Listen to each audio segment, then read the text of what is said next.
Most people think karma takes years. Sometimes it takes seconds. In a quiet neighborhood where the houses all look the same, but the hearts inside told very different stories, there lived a woman whose silence had always been mistaken for weakness. Her name was Mrs. Lang. To most, she was invisible. A shadow in the window, a faint smile at the mailbox, a whisper in the wind. But behind her stillness was the weight of decades, of love given, of sacrifices never named, and of a son she once held with trembling hands and the kind of hope only a mother knows. That son, Evan, had grown tall and clever. Too clever, perhaps. In his eyes, success meant distance. From his past, his roots, his mother. The same woman who skipped meals so he could eat, who worked 2 jobs to put him through college, who once walked home in the rain because he needed the car. He remembered none of that, or chose not to. To Evan, she had become a burden, an echo of his former life, cluttering the clean lines of his future. He lived in a house she helped him buy, not that he ever acknowledged it. And when she grew slower, quieter, and needed a bit more care, his frustration brewed like a storm just beneath the surface. It started subtly. Doors closed more harshly, conversations cut short, meals eaten in silence. Then came the words no mother should ever hear. "This isn't working anymore." He didn't yell, he didn't curse. That would require too much feeling.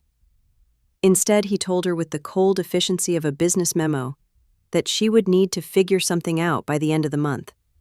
She nodded once. No protest, no tears. Just a small, almost imperceptible blink, as if her heart had cracked, but she refused to let the pieces show. She packed her things into boxes that once held Evan's childhood books. She folded clothes with the same hands that once bandaged his scraped knees. And on the final morning, she left the house as quietly as she had lived in it. What Evan didn't know, what he never bothered to ask, was that for years, Mrs. Lang had been putting away a small portion of her income. From every paycheck, from every side job, from every birthday card she never spent on herself. She didn't save it for a vacation or a new wardrobe. She saved it for him. $100,000. Every cent with his future in mind. To give him a cushion, a second chance if life ever betrayed him the way people had betrayed her. It was hers, but she had planned to hand it over one day, quietly, when he needed it most. A final act of love, without ceremony. Her handwriting was delicate, almost trembling, but the words were clear. "My dear Evan, if you're reading this, it means life has turned. I hoped it wouldn't. But if it has, and if you ever find yourself without direction, know this. There's a savings account under your name at Mid-State Bank. I've been putting away what little I could over the years. It's not much, but it's yours. I trust you'll know what to do. Love, Mom." His hands trembled. Mid-State Bank. His name, a mother's love written not in grand gestures but in quiet, invisible acts stretched over years. But when he called, the response was simple and irreversible. The account had been closed, the funds redirected. Legally, she had every right. He called the facility. She was gone. Not passed, simply moved with no forwarding information. No one knew where.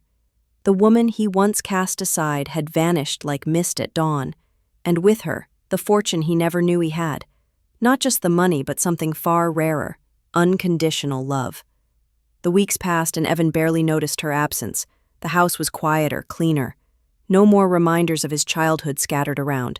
No scent of chamomile tea lingering in the kitchen. No soft humming of old lullabies drifting from the hallway. To him, this was progress. Control. A life finally curated. But the silence he once craved began to stretch, long and cold, like winter evenings without fire. It crept into the corners of his mornings, into the echo of his footsteps, into the sterile brightness of rooms that no longer felt like home. He told himself he'd done the right thing, that she would be fine, that people like her always figured things out. But in rare moments, fleeting, inconvenient moments, he would catch himself glancing at the chair she used to sit in, or pausing at the sound of a voice outside, thinking it might be hers. Meanwhile, Mrs. Lang was living in a modest assisted living facility across town, not because she couldn't afford better, but because she never believed in luxury. Comfort was enough. She spent her days watching the birds come and go from the window, rereading worn books, and speaking softly with nurses who reminded her for a moment of a time when people listened. She never spoke ill of Evan, not once. When asked about her son, she simply smiled and said, "He's very busy." But beneath that calm was something heavier, not anger, not even sadness, but a deep, soulful recognition that some lessons must be learned the hard way. She had given him everything, and when it no longer served him, he had turned away, not with cruelty, but with something worse, indifference. Yet, life, in its strange symmetry, began to shift.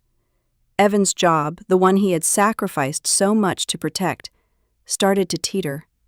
A merger, restructuring, his position was deemed redundant.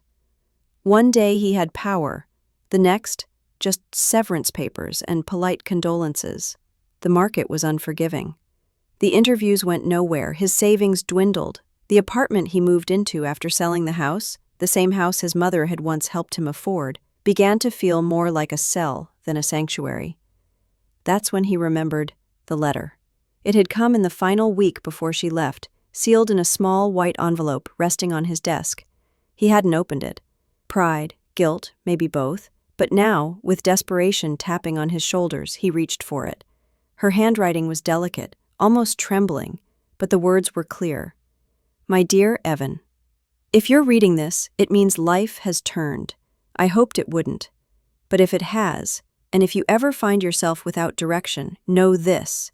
There's a savings account under your name at Midstate Bank. I've been putting away what little I could over the years. It's not much, but it's yours. I trust you'll know what to do. Love, Mom." His hands trembled. Midstate Bank, his name, a mother's love, written not in grand gestures, but in quiet, invisible acts stretched over years. But when he called, the response was simple and irreversible. The account had been closed, the funds redirected. Legally, she had every right. He called the facility. She was gone. Not passed, simply moved, with no forwarding information. No one knew where. The woman he once cast aside had vanished like mist at dawn, and with her, the fortune he never knew he had. Not just the money, but something far rarer, unconditional love.